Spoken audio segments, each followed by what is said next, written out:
নমস্কার, আমার নতুন আরেকটি ভিডিওতে তোমাদের সবাইকে স্বাগত জানাই। শীতকালে এত রকম পিঠেপুলির মধ্যে এই পাটিসাপটা পিঠে প্রায় আমাদের সকলেরই খুব প্রিয়। আজকে আমি তোমাদের সাথে খুব সহজভাবে এই পাটিসাপটার রেসিপি শেয়ার করব। তাহলে চলো দেখে নেওয়া যাক। এই পাটিসাপটা বানানোর জন্য প্রথমে আমি 1 কাপ মতো আতপ চাল ধুয়ে জল ঝরিয়ে রেখেছিলাম। সেটাকে এবার মিক্সিং জারে দিয়ে দিচ্ছি। এরপরে এর মধ্যে সামান্য পাটালি গুড় আর দুধ দিয়ে এটাকে মিক্সড করে নেব।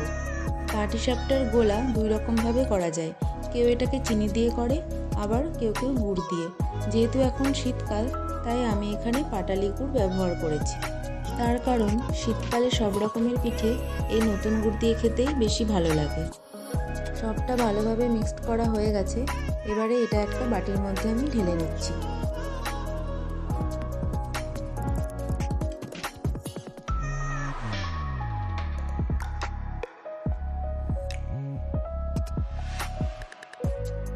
এবার এই মিশ্রণের মধ্যে আমি 5 হাতা মতো রুল ময়দা দিয়ে দিচ্ছি।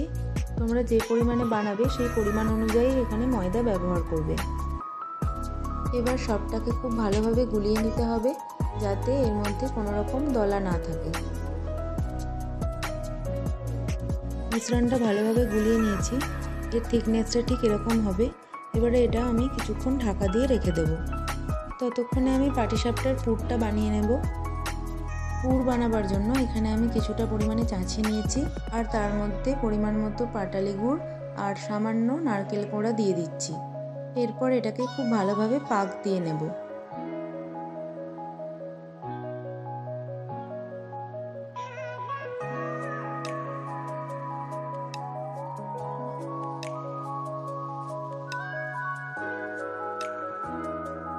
এটাকে খুব শক্ত করে নামানোর দরকার নেই, সামান্য যখন পাতলা থাকবে সেই অবস্থায় এটাকে আমি নামিয়ে নেব, দিয়ে এটাকে ঠান্ডা হতে দেব। পুর ঠান্ডা হয়ে গেছে।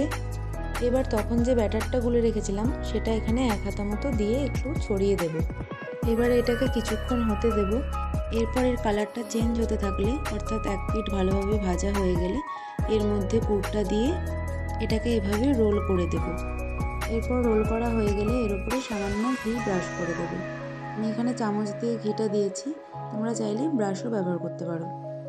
পাটিসাপটার গোলা দেওয়ার সময় আমি এখানে ঘি ব্যবহার করিনি, তাই এটা হয়ে যাওয়ার পর এর উপর দিয়ে ঘি বুলিয়ে দিয়েছি। এইভাবেই সব পাটিসাপটাগুলো একে একে ভেজে নিতে হবে। এখানে আর একটা জিনিস খেয়াল রাখতে হবে যে এই ব্যাটারটা যখনই আমি চাটুতে দিচ্ছি তার আগে কিন্তু ভালোভাবে এটাকে গুলিয়ে নেব, নইলে তলায় জমে যেতে পারে। এই পাটিসাপটার রেসিপিটা খুব সহজভাবেই তোমাদের দেখানোর চেষ্টা করলাম। এই রেসিপিটা তোমাদের কেমন লাগলো সেটা আমাকে কমেন্টে অবশ্যই জানিও। আর যদি ভালো লেগে থাকে তাহলে একটা লাইক, কমেন্ট আর শেয়ার করে দিও। আর যদি এইরকমই আরও নতুন নতুন ভিডিও তোমরা দেখতে চাও তাহলে আমার চ্যানেলটিকে সাবস্ক্রাইব করে দিও। আজকের মতো এটুকুই, দেখা হচ্ছে পরের কোনো ভিডিওতে।